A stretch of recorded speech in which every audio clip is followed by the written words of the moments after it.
السلام علیکم ورحمۃ اللہ وبرکاتہ۔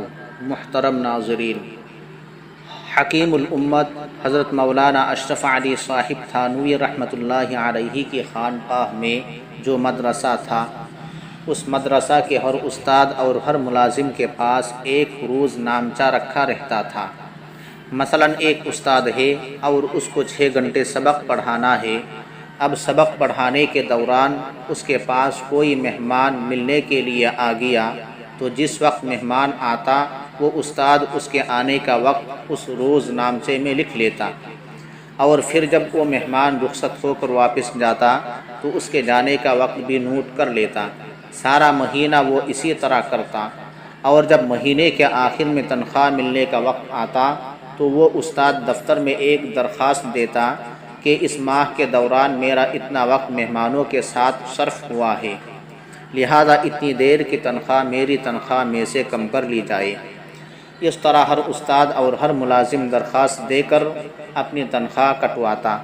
صرف مہمان کے آنے کی حد تک نہیں، بلکہ ہر مدرسہ کا وہ وقت کسی بھی ذاتی کام میں صرف ہوتا تو وہ وقت نوٹ کر کے اس کی تنخواہ کٹواتا۔ وجہ اس کی یہ تھی کہ یہ وقت بکا ہوا ہے، اب یہ وقت ہمارا نہیں۔ جس ادارے میں آپ نے ملازمت کی ہے وہ وقت اس ادارے کی ملکیت بن گیا۔ اب اگر آپ نے اس وقت کے اندر کمی کی تو اتنے وقت کی تنخواہ آپ کے لیے حرام ہو گئی۔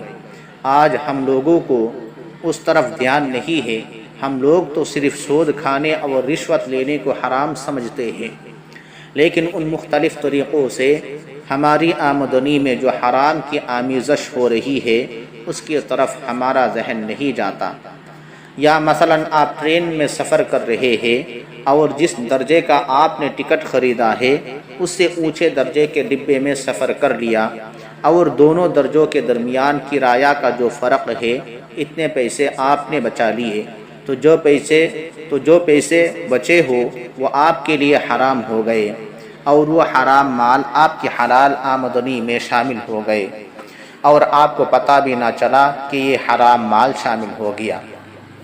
محترم ناظرین، حضرت تھانوی رحمۃ اللہ علیہ سے تعلق رکھنے والوں کے بارے میں یہ بات مشہور و معروف تھی کہ جب وہ ریل کا سفر کرتے تو اپنے سامان کا وزن ضرور کرایا کرتے تھے، اور ایک مسافر کو جتنا سامان لے جانے کی اجازت ہوتی، اگر سامان اس وزن سے زیادہ ہوتا تو وہ زائد سامان کا کرایہ ریلوے کو ادا کرتے اور پھر سفر شروع کرتے۔